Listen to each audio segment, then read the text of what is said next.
All right, take two. An omniscient narrator invites the audience to listen to the dreams and innermost thoughts of the inhabitants of a fictional small Welsh fishing town. That was Dylan Thomas's Under Milkwood. And today, we get to talk about the jazz suite inspired by it.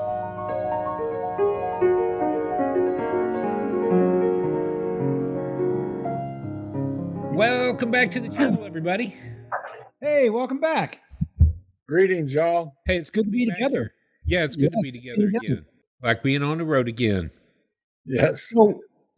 So we're going to start the episode a little bit different this week, right? We're going to start with at least your and my score, Drew. Yes, we want to start just a little bit different because I feel that I may have bixed this week's album, which is why I wanted to dialogue a little bit about it.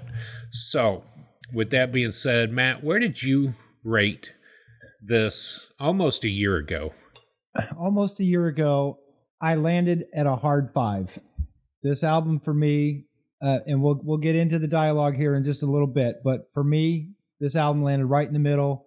Not one of my favorites, but I didn't mind it so much that it's not one that I'll never put on again. When we first did this, I gave it a 6. So kind of in that low middle. We hadn't done a whole lot of low numbers like this. A lot of things from 7.5 to 10s, but 6 is a little bit low. Learning now what I now know, I might change that score if we did that. But this is how I felt the week we listened to it. With that said, I don't want to put any pressure on Dad. Would you rate it yet, or do you want to wait until the end of the episode when we can get to that? No, I've rated it if you want to know my rating. Let's do it. 8.5. All right. Yeah. That's a great score. Yeah. I'm glad that we've got a little distance between our scores. It'll be a good dialogue tonight. Yes, it will. Yeah. So, the album. Yeah. The album is number 47 on the countdown. Came out in 1965. Stan Tracey. Jazz suite inspired by Dylan Thomas's Under Milkwood. That was very important to say it correctly because he had been very adamant about the jazz suite inspired by Dylan Thomas's Under Milkwood. Under Milkwood, right. And it was on the Columbia Records label. It was released on LP, and then on the Blue Note International label, it was released on CD. It was recorded the 14th of March, 1965. Perfect. So there's that. Dad, tell us about your week in music. It's really pretty bland, actually. I started early last week listening to this album, and I'm not sure I strayed very far from that. However, today I took a bike ride and I had Pharaoh in my ears. Oh, from last week. Yes. Yeah, I put Pharaoh on and I thought, I'm going to get jazzed up to have an inspired ride. Yeah. And it was pretty good. So, yeah, that's my week in music. Good. Well, this week's artist kept me pretty involved at the beginning of the week. And then our personal journey this artist that we're going to talk about tonight kept me at the end of the week. But the beginning of the week, our artist that we talked about, wow. That kept me pretty involved too. I didn't stray too far away. I did get a chance to listen to some Esbjorn Svensson. I did a little bit more of Thomas Stenko this week, but I did not stray too far from our main artist. I may have rabbit holed every once in a while into some other artists based on the artist that we're listening to. But man, this artist tonight and our personal journey artist definitely kept me involved. So pretty much my week. It's been cold there, like below zero and in the 20s. So y'all been mostly indoors, hunkered down looking for warm weather. Mm-hmm. Yeah. We had some warm weather this past week, or cool weather, got below the freezing mark, but now it's 50 degrees and raining here. Been raining most of the day. So my week's been pretty isolated as well. Been really nice. I've got a bunch of work lined up in front of me, a big video project for the school, and I get to take some pictures that I will share next week when I'm done of some stuff that'll be auctioned off at an event coming up. So I look forward to sharing that information with y'all later. But right now it's between me and the camera, and we'll deal with that coming. So we did get a chance to be together last night to celebrate our mother's birthday. Happy birthday, Mom. She turned 21 last night. Did you buy her a shot? No. I'll do that while she's here. Yeah, you do that for her. Yeah, please. The conversation about the week and how it impacts our music listening, the stresses or the relief or the excitement that we've had, the opportunity to be with family or go check out Lady D drumming, all of that shapes the way in which we perceive these albums. So almost a year ago, I'm not sure what my mindset was listening to Stan Tracey's album. For me to rate it the way I did, I may have had a bad week. And I know that there were a few bad weeks a few months ago that I just couldn't dig myself out of any funk. And it will reflect that in our personal scores. And I say that because I got to dig into Stan this week and listen to some of the music. I found it hard to find his albums that I really wanted to listen to. They just don't exist online right now. Mm-hmm. So you almost have to go to the record store and buy them, which wouldn't be a big deal. But it did shape my listening this week to Stan Tracey, which reminds me to say this. How come I didn't listen to any of his stuff a year ago? I felt kind of bad. I know. I'm looking in my notes, and I didn't make any notes of scrolling or doing any other outside listening besides the album. You know, we're coming off of Pharoah Sanders. We both just had an amazing all three of us really last week had an amazing time with Pharoah Sanders, listening to his music and the excitement. And then, you know, you turn the page and you get Stan Tracey. And you remember, oh man, we don't know who Stan Tracey is. So this is going to be exciting. You kind of almost judge a book by its cover before you even press play on the album. And I hate to say it, but out comes Milkwood. Very relaxing, very chill. Yeah. There's a reason for that. But it just didn't hit well. No. I mean, I'm looking for exciting music. Right. So what do you say we run the slideshow? Give us a chance to collect our thoughts real quick while I chit-chat about the slideshow. Let's like do that idea? All right. So on the very first slide, just like we say every week, whatever you do it to jazz. You can hear by our weekend music what we've listened to and how it is shaping our music. This week we are talking about the Stan Tracey Quartet. I will say right off the bat, Stan is a piano player. He's the piano player and composer of Jazz Suite inspired by Under Milkwood. Moving on to the next slide. The artwork for the album. This one didn't catch my attention so much. It's a pencil drawing of Stan, and I believe that it's a pencil drawing of Dylan Thomas. I don't know for a fact. I know Stan. That's definitely him looking down at the. That's his signature look. But the other character in that on the artwork is probably Dylan Thomas. The original 1965 recording by Stan Tracey, Bobby Wellens, Jeff Klein, and Jack Dugan. So artwork for me this week was just kind of mushroom soup. It was It was okay. Wasn't great. Moving on to the pictures. Same, Dad. Same. No, yeah, same. Yeah, same with me. All right, let's move on to the pictures. The picture that I picked in the upper left-hand corner is actually the same picture that's in the magazine. It just caught my attention when I was looking for pictures of Stan Tracey. I didn't even remember it was a picture in the magazine till I got them both open at the same time. Got my magazine down here and the slideshow up here. But yeah, it's just it's a cool picture of Stan. He's real cool looking, sitting at the piano, and he's definitely very, very young in that picture. The lower left-hand picture is a very much older picture of Stan. That's kind of how I pictured him in my head anyways, listening to his music even before I started researching and pulling up pictures. This is kind of how I pictured him looking, just not crotchety, but just on the older side. And then, of course, you can't go wrong being on the cover of Jazzwise magazine. So I picked that. I picked that picture. Just I couldn't even read the year or the month of the magazine, and I failed to even do any further research to figure out what year. I'll put the year and the month on there later.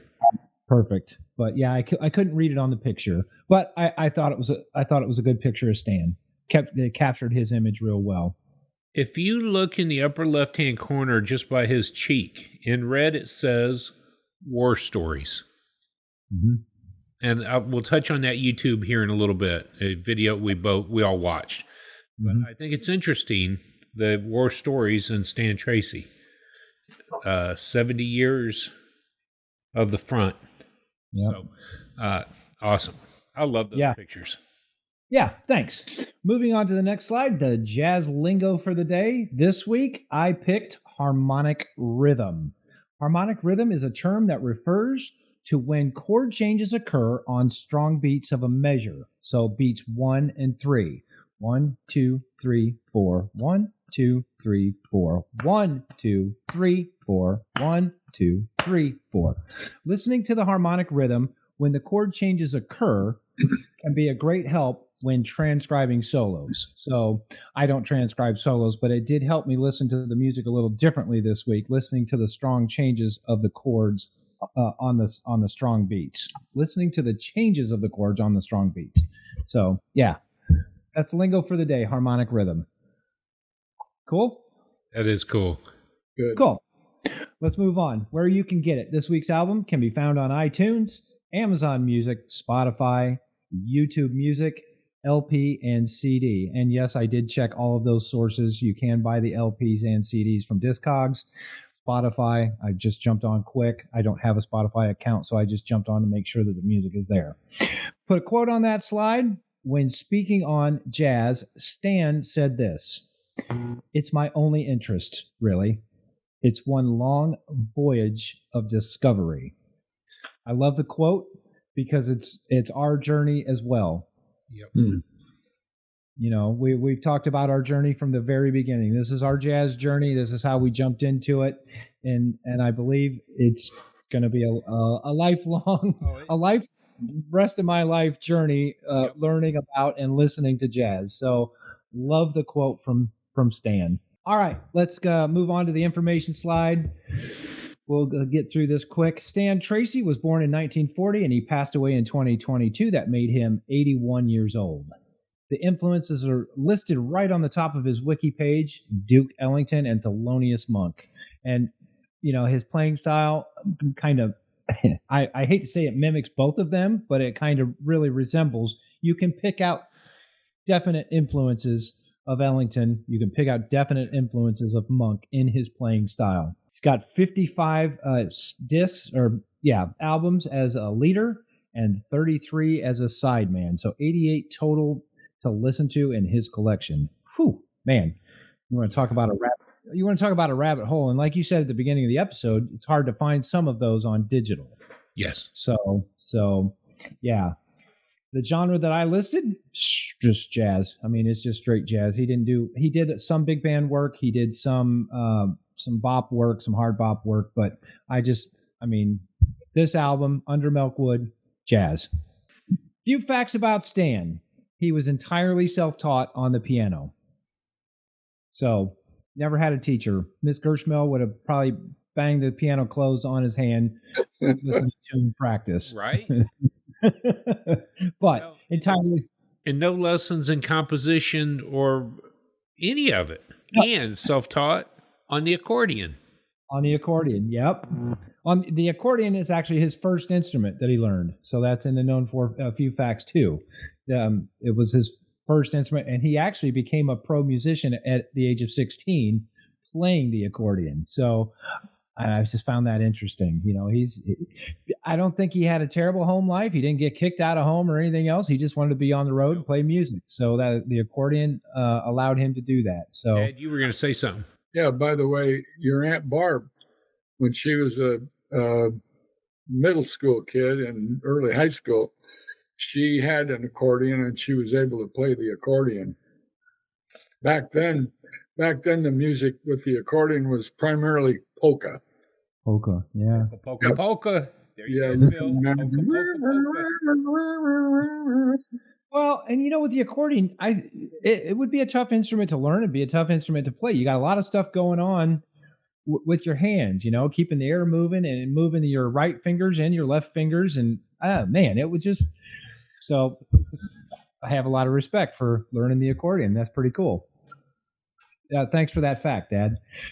Stan toured in the UK and the US in the 50s, 60s, and 70s, but mainly he toured in the US in the 50s. So he was over here for quite a while touring. Then later, he took up the vibraphone, which is an instrument after my own heart as well. I love vibes. I love jazz vibes. You put on some Gary Burton and I'm a happy cat. But he later ceased playing the vibraphones and just stuck with the piano. So let's get to Under Milkwood. Of course, it was recorded in 1965. We've already said that a couple of times. One of the most celebrated jazz recordings made in the UK. So there's something that I missed when I scored this week. I didn't know that fact, that it was one of the most celebrated jazz recordings made in the UK. Giving him the nickname, the Godfather of Jazz. There. Yeah. Yeah. Yeah. What did I miss? What did I miss? What don't we know about Stan Tracey? Milkwood was inspired by an LP that his wife acquired, and I believe it was the reading of the book Under Milkwood. The poem. It was actually a poem. Okay. Great. But his wife bought the LP. She played it for him, and that inspired him to do this jazz suite. The suite demonstrates the lyricism and the highlight of Tracey's whole career.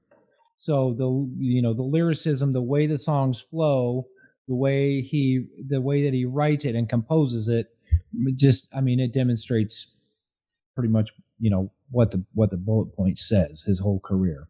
6 degrees this week. You found a couple and I found one. I took the easy way out because when I was reading about Stan and Sonny Rollins played together at Ronnie Scott's Jazz Club. They had a session there for years, 5, 6, 7 years they played together. So Stan Tracey to Sonny to Miles Davis. Yep. Easy peasy 6 degrees. I pulled up Zoot Sims to that connection. And then I found one later from 64, live in London with J.J. Johnson. And I'm not going to ever turn down an opportunity to mention J.J. Johnson and my love for the trombone. So you just like saying the name J.J. Johnson. Not to be confused with Howard Johnson, who is not a sponsor of this program. We'll leave the light on for him. Wait, that's Motel 6. That's Motel 6. All right, let's move on to the last slide. Today in jazz history. Today is February the 5th, and the YouTube co-host Drew Rice of the Unconnoisseur Jazz Channel turns 50 years old today. Happy birthday! Happy birthday to you! Thank you. That's going to be written in the history books. Oh, it already is, baby. The co-host of the Unconnoisseur Jazz Channel turns 50. I think you're blushing. I think I am too. Well, welcome to the club. Yeah. Yes. Yeah. It's welcome been long awaited. The other thing that happened in history, Gil Evans records Pacific Standard Time in 1959. It stands out to me because 59, I see that year and in jazz, and it's going to be a banger every time. So, Pacific Standard Time in 1959 by Gil Evans. Final quote. Someone said, I don't remember where I pulled the quote, but Stan has been described as the godfather of British jazz. So that's my portion of the slideshow. Thanks for letting me do it. Do you have any history or anything that you wanted to add? I will say that Sonny Rollins, you mentioned Sonny Rollins and him playing with him. Sonny Rollins said this about our artist. Does anyone here realize just how good he is? Yes. That's a lot. That says a lot about Stan Tracey. Mm-hmm. It really does, doesn't it? Yeah. Thanks for bringing that up, because I read that too, and I did just fail just to even put it in there. All right. You want to listen to some clips? I do. Absolutely. And then I really want to. Yes, let's listen to some clips. I want to talk about this. All the reasons why I think I bixed it. All right. Is it's a simple thing. You don't know what you don't know. And the more you look into something, the more you stand in somebody's shoes or walk a mile in their shoes, experience where they've been, all of a sudden I started looking at this going, oh, yeah, he is the godfather of jazz. Yes, he had an experience that left this album out there. And then the music, it started to make sense to me. So let's listen to the music. Dad, what clip did you want to hear? Yes, I want to hear the track number 7. You said it's not a track because it's digital, but it's song number 7. Not an 8-track. It's under Milkwood and starting at roughly at 150. All right. And played for at least 2.5 minutes. At least somewhere around 3 and 16/18. Yeah. All right, here we go. Under Milkwood.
How smooth is that?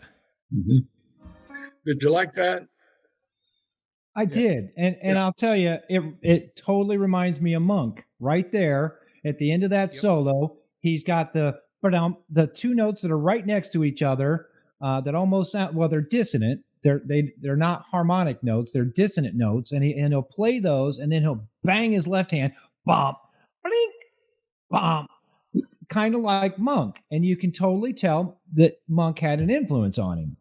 I mean, if I didn't know better, and I wasn't researching it, and the song came on, I might think it's Thelonious Monk, based on that section of music. So, I agree. You know, we just went through a couple of his albums back to back, and so it's fresh in my mind that the cluster notes that he would play, things that you normally wouldn't do, those tritones.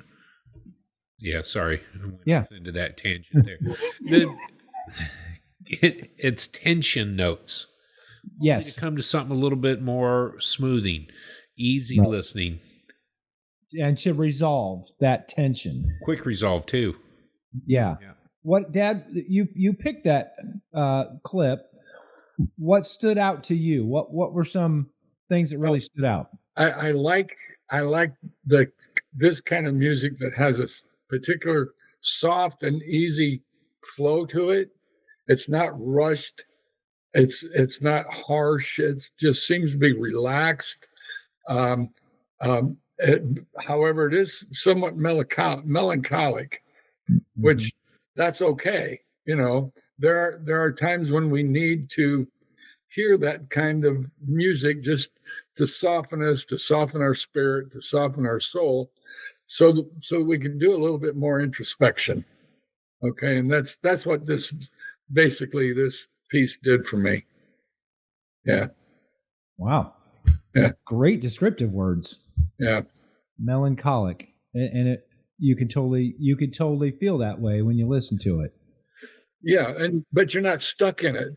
That's Right. the thing. You're not stuck there, because like at the end of what we played, then it takes a different, what would you say, a different rhythm, a different tonality or something. Yeah. Mm-hmm. Then it wakens you up to, hey, here we are. Let's get on. Yeah. Oh, that's awesome. Great descriptive words. Love it. It's interesting to me how you describe that, and I'm going to get to that after we listen to some more of these songs, because it's really, this is what I've come to understand and appreciate. So is it my turn? Yeah. Okay, cool. My song, the one that I'd like to hear, is song number 6 on the album, and it is Laragub, Lareggub, and I'll tell you why I picked the song in a minute. And I'd like to start at right around 1:50, 1 minute and 50 seconds, and play till about 2:30. Here we go. Song 6.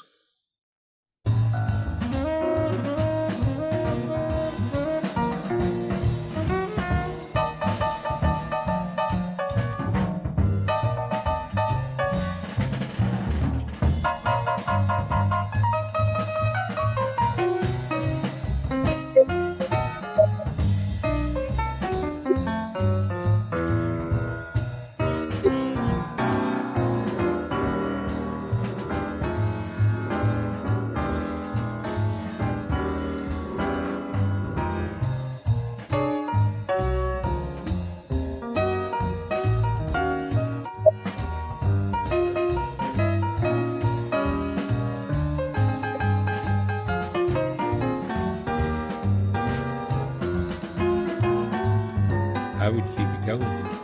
Yeah. I just love it. Cool. Yeah. It's a great clip. In the documentary video that we watched, Dad, did you get a chance to watch that video? I watched most all of it. Yes, I enjoyed it. Yeah. Yes, I did too, and it was very revealing for Stan, for me. He's giving a lesson, and he's trying to teach this kid space. And so I listened to this clip with that in mind, and I could hear the space that he left. He played a lot of notes, but he left a lot of space as well in his solos. He wasn't doing 130-second note runs or anything crazy. He left a lot of space. Yes, it sometimes sounded like banging, but again, that monk influence I could totally hear in this clip. Yep. So he's filling the space when needed, and then Wellens, the sax player, of course, we hear the end of his solo. He plays the space as well. He plays his space. Stan comes in and plays his. I want to drop that YouTube clip in of that BBC thing that was done right here. So, The documentary. the documentary. So let's take a listen to his conversation about that. Another good thing for getting into rhythmic patterns is to use, say, a pentatonic scale. Like pure exercise. Say, let's do it in C, right? Right, this is the scale. And the way I'm thinking about this is like, these are tuned drums to the pentatonic scale, okay? But I'm not restricting myself to a closed area like that. I might go.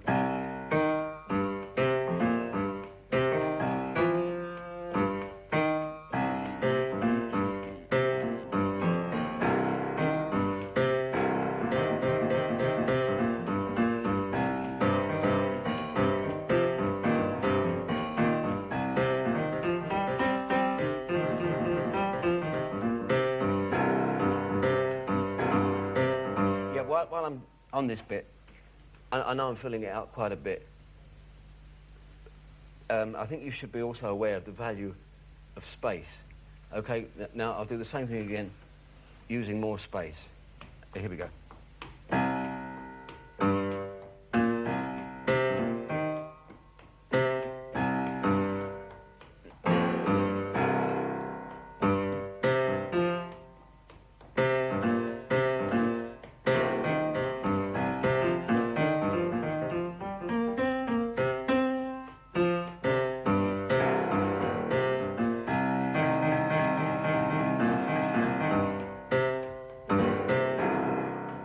Okay, I did a sort of mixture there.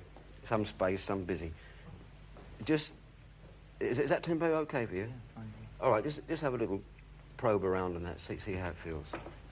Yeah, I'm glad we added that in so everybody can understand kind of where we were coming from with that. Beautiful way to represent on the piano. Mm-hmm. Watch that YouTube video in its full length, because he talks about it and he says you can't teach jazz. You can teach a set of notes, and you can teach this, you can teach that, but you can't teach jazz. And I think that I began to understand him a little bit more from that standpoint. So the word laragub? Laragub. Uh-huh. You read, you put it out backwards? Yeah. I was gonna mention that. Yeah, go ahead.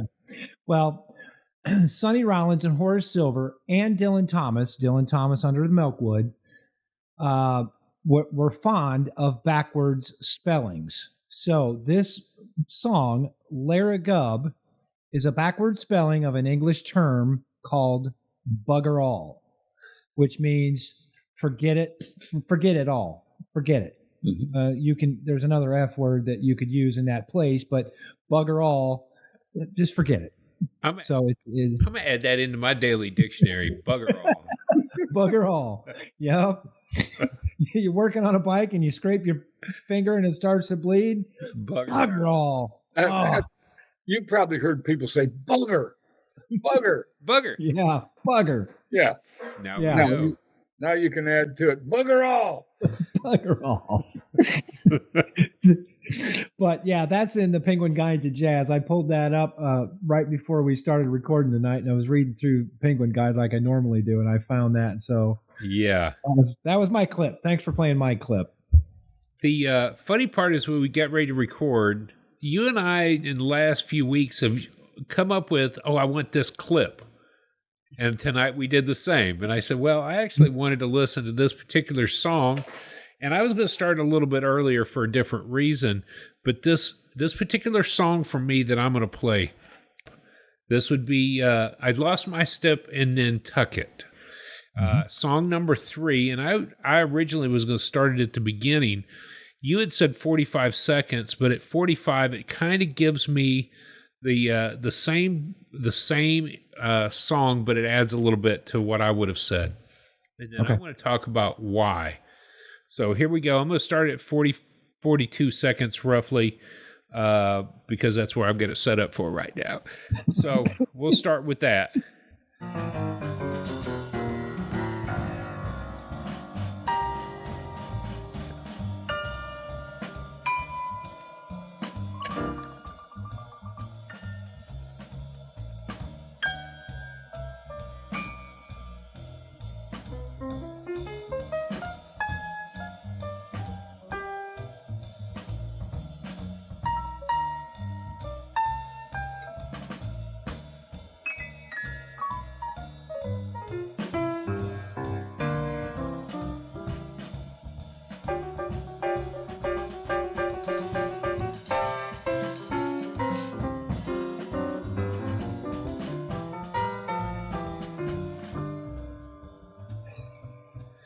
Yes.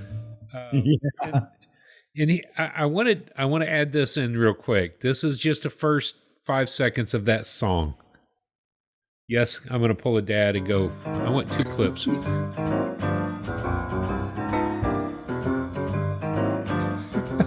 reason I wanted that is it sounds like the Pink Panther theme song.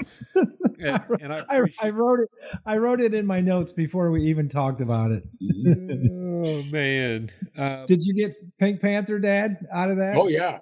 Okay. Yeah. Here's what's interesting to me about this, and this is why I think that I bixed it. Reading about the album now, because I didn't pay attention then. Dad, you mentioned it was a poem. BBC had actually commissioned a work done by Dylan Thomas, and that work became Under Milkwood. From that, I just lost my page here. I was looking at it on my phone. Under Milkwood takes the form of emotive and hilarious account of a spring day in the fictional Welsh seaside of Buggerall, or Lubberug is what it is. We learn of all of the characters' dreams, ambitions, nightmares, and fears, but Under Milkwood by Dylan Thomas was a complete construction of his own making. I called you earlier for a name, Dad. Yeah. Who was it? Keeler. Garrison Keeler. Garrison Keeler. Prairie Farm's Companion was the name of his show that ran from like 71 to 2016. In the same sense that Garrison Keeler created this entire fictional world up, Dylan Thomas did the same. He created this massive undertaking of this false town with false characters who essentially then get played out in this story. I listened to an hour of the actual reading of Under Milkwood. Oh, wow. So I took a chance today to check it out. I'm going to pull it up on my YouTube channel right now. Sir Richard Burton and a full cast read Dylan Thomas's Under Milkwood. So these fictional characters, this fictional town, all get compiled, and somebody by the name of Stan Tracey decides, I can create my own character sounds and development through music. So he just translated this story into music as he perceives it. What sketches me about I Lost My Step in Nantucket is a drunken, wayward soldier trying to find his, or sailor trying to find his way from pub to pub to pub. And so it starts out with that kind of meandering piano playing as he just weaves his way. Oh, where's over there? How am I going to, where's the next pub? Oh, there's a pint. I'll go. And so that song to me reminds me of that. When I Fortunately, none of the three of us understand what it means to go from pub to pub to pub, do we? Dallas. we were only crawling at the end of the night. We didn't crawl from pub to pub. That's true. We were sprightly until 3:30. Yeah, and we wouldn't know what that's like at all. Nope. Nope. So did you finish what you were going to say about these? And go ahead, man. I was just going to say, you finished, but was that the reason that you picked the song for the clip? And that's the reason why you think of a drunken sailor that they talk about as one of the characters in the actual play. After listening to the reading of this play, I began to. It was kind of like, where are they going with this? It wasn't a where are they going. It had no purpose. What it had every purpose to do was develop these characters. A couple of them were ghosts of the wife past. But as you hear this story weaving, it's just a creative way to tell a story, fictional story about a fictional town. So Stan Tracey then says, I can adapt this to my music style. Yeah. And that to me goes back to the documentary. He says, wartime came and all the boys disappeared but me and one other. The war was great for me. I got to go check out every movie that was out there, all these B-rated things, and I found some coins in Dad's pocket so I could go watch the movies. This undertaking of what do you do when you're bored and you're the only two boys left in town? He took up accordion. Played for the RAF later. He did all kinds of things musically because everybody's gone. Why not? And so in his imagination, I took into consideration the imagination of Wayne Shorter. You start to play this out, and that's why I think I mixed the album. I really did. There was more creativity in this than I gave it credit for on my first listen through. You didn't know what you didn't know, basically. Yep. And because of that, and I didn't know what Under Milkwood was, and I'm asking myself a question. So, where does the title of this come from? Though I could see that it's Dylan Thomas, didn't know who that was, and then I Googled it, and I was able to watch like a 7-minute video clip of 3 individuals reading part of this poem. And I would suggest others to go there, just find something, even if it's a short video clip of it. And I think it was Prince Charles and some woman, and I don't know who the gentleman was, but obviously he was more Scottish. His dialect was more Scottish. Maybe it's Welsh, since it's a Welsh piece. But I, if I can, I'll just suggest this is a poem about the inner lives of the residents of this fictitious place. They're revealed as they pine for old loves and to relive past traumas. So it's about everyday people and with everyday hopes and fears. So the other thing is it's a place for voices. So I would suggest folks go just read part of that poem, because it really is very interesting where this guy comes up with his imagination. It's powerful. It's powerful. It's the layers that make it creative to me. I'm going to stick up for our listeners. I'm going to tell you why I don't think I bixed it. Do tell. Okay. And I appreciate the dialogue. I really do. But for me, the week that we did it, like I said, we turned the page from Pharaoh Sanders. We're coming off of Pharaoh Sanders banging. We had so much fun with Pharaoh, both the weeks that we did it and the week that we recorded it last week. And coming into Stan Tracey, I was here's what I put in my notes from that day that we turned the page. First time through, not greatly impressed. To say somber would be giving it a compliment. I found it dirgy, almost a funeral dirge, almost obscure. I had high hopes and it didn't deliver. Here's my notes from today. A year later, and I feel the same way. However, Stan Tracey Octet album from '92 is banging. So I didn't give Stan a fair shake last year by listening to some of his other music. Okay, I think I stuck on on Milkwood, and that's all I did last year, which isn't fair to Stan. But we are rating this album. So for our average listener who's following us, who's going to put on Under Milkwood and think, man, these guys don't know what they're talking about because this music sucks, I'm going to stick up for them. And the craftsmanship is there.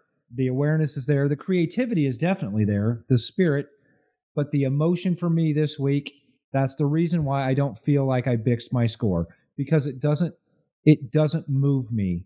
This didn't move me to continue listening to Stan Tracey or listening to something else by Stan Tracey until we got back into it this week.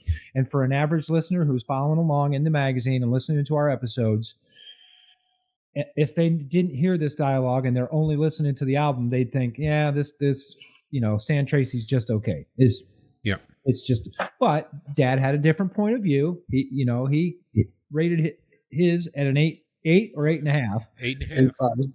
So my question is then, you did your research before you did your rating, and I did my rating before I did my research. Would I change my score? I still don't think I would for Under Milkwood. But if I'm rating the next album that he did, Alice in Jazzland, okay, that was the next album that came out after Under Milkwood. Yeah, because I probably listened to that one 3 times this week. Yep. And I did what was the other one? I did Stan Tracey solo trio, yep. Which is just him on the piano, banging album. The Stan Tracey Big Band, and then the Octet, Portraits Plus from 1992. Oh yes, banging album. I put a 9.5 on my notes for that.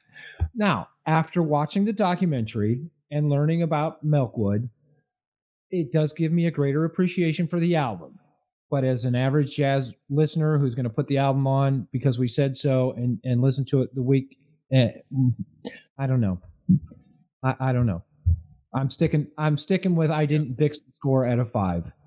Yeah, I appreciate what you're saying and your perspective, but it was just kind of the opposite for me, because this is a style that I can get into, that I can feel when it's real heavy and like we've said, overblowing on the saxophone. That doesn't stir me. That doesn't give me an emotion, except for withdrawing and backing away. Well, I'd say there's an acceptable range. I'd say you don't want Not everybody's going to like everything. What? Isn't that what Branford Marsalis said? Yep. And I think that this is really true. We're finding our flavors. I love the sound of Clifford Brown just railing on the trumpet. I'm hoping that one day we'll get to listen to Bird play the sax. But I love the hard bop. Matt, you're big into the swing. You love the big band stuff. Dad's finding his groove in this. And we may not all share the same passions for the same music, but in this genre of jazz, there's a lot to choose from. Remind me how this artist compares to EST. Because it's like comparing chickens and ostrich. Yeah, eggs. Ostrich eggs, yes. It's like watermelons versus oranges. One's on the ground and one's in a tree. Difference. Okay. Yeah, it's different. Yeah. Yeah. Okay. I get it, because I love EST. I love Esbjorn Svensson. I love Maria Schneider even more, but but EST. Okay. I really dug EST. I think we all three did. Yeah. I don't think they relate though. This under Milkwood is completely different. I think I know where Dad's going though. And this is the first time I think his light bulb just went off. This takes me back to number 83, Wynton Marsalis, Black Codes. When all of a sudden I understood something, the light bulb went off for Dad, and I just watched that. It is comparative in a sense that it is more relaxing and chill as far as music is concerned. It's definitely not Pharoah Sanders. It's definitely not John Coltrane. Not Clifford Brown, but it is so subtle and chill. And I think that's what you've associated with it. It's a little bit smoother for the average, more approachable for the average listener. I get it. Okay. All right. I get it. Okay. Now, you said something earlier, and I want to correct. I didn't do any homework on this until this time around. I know. Care to go on when we first listened to it, but just like you said, starting to listen to some of his overall work, I really changed my mind. And one of those was listening to Stan Tracey. I found a clip of it, Stan Tracey and Roland Kirk in London. Yeah. You start to hear some of that work, like Flying Pig, the 2013 album, or another name that I saw, Alone and Together. This was, I didn't write the year down, but the first half of it was just Stan Tracey playing the piano. The second half included a saxophone player, Mike Osborne. We first met through Westbrook. Yep. Then his time as well at Ronnie Scott's means John Sermon crossed paths with him. I was just number 71. It's in my notes right here. Him and John Sermon played together. Yep. So, yeah, what did I not know? And I want to say this before we wrap. I might have gone knowing more information about this beforehand. I may have placed this right there by Dad's score at 8.5. I really might have. But we talk about this on Tuesday mornings too. I value your opinion, and I can understand why I may not move it quite that high, Matt. I may have moved it up. Did it move me? Did I really feel it? I understood what I was feeling different. I may have settled at a 7, 7.5, but my score was 6. I'll stick with that because that's what we said we're doing. And you and I are together on a lot of our scores a lot of the time. There may be a half or 1 point different. This is really the only kind of one that I have remembered so far that we're 1.5 points different, and I wouldn't move. Yeah. For me this week, the emotion just wasn't there for me this week, and that's the biggest. That's the biggest. I can get the craftsmanship. I can get the awareness. The creativity is definitely there. Yeah. Picture that drunken sailor, and yeah, but the emotion it just didn't do it for me this week. So nope, I get it. I'm sticking with a 5. And Dad, that's a great score. I'm glad you enjoyed it. I really am. I would implore you though, pull up Alice in Jazzland. This is the very next album. It's a big band swinging album. I mean, if it doesn't knock you off your chair trying to keep your knees from bouncing off your seat, I'd be surprised. And then Portraits Plus from 92. Those two kept me going all week, just listening to those as well as Under Milkwood. So good. Here's the weird thing.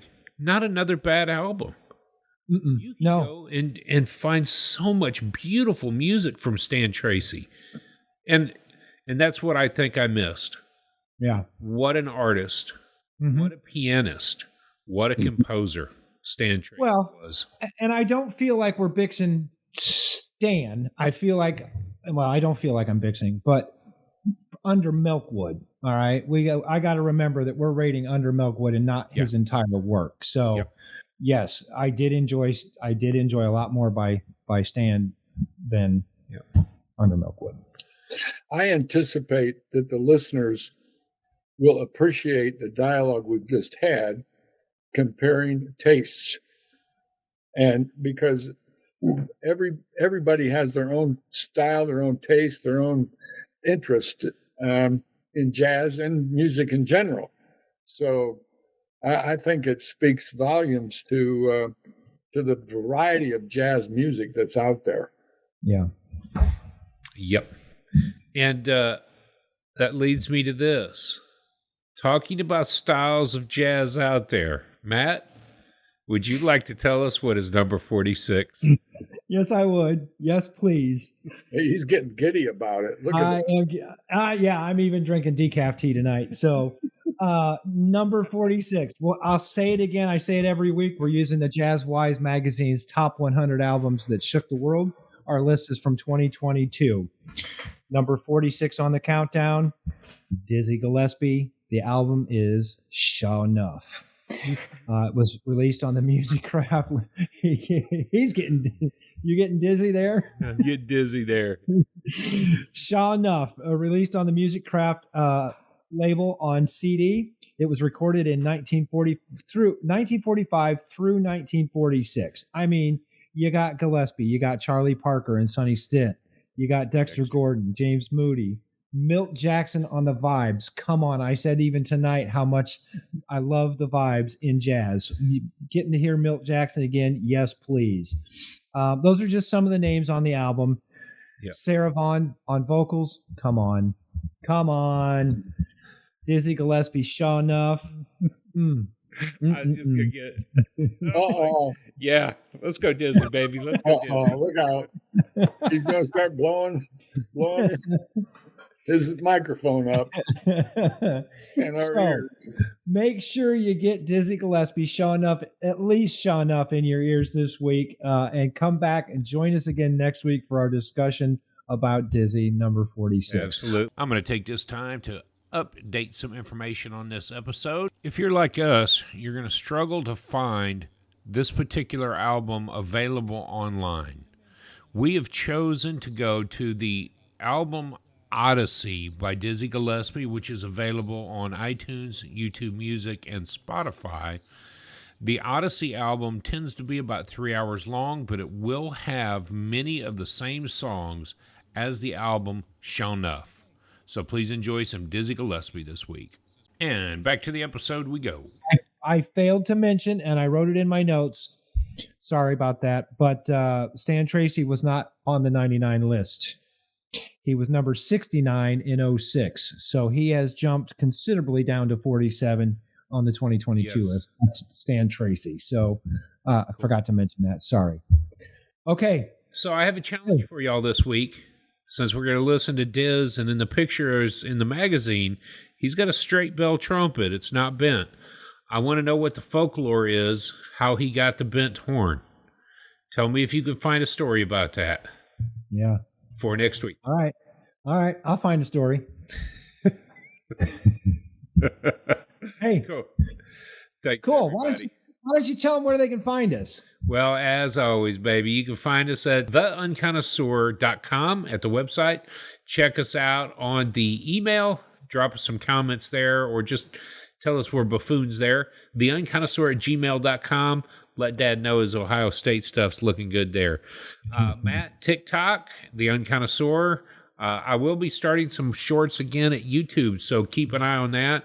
And thank you all for tuning in on the podcast on our 3 favorite channels there.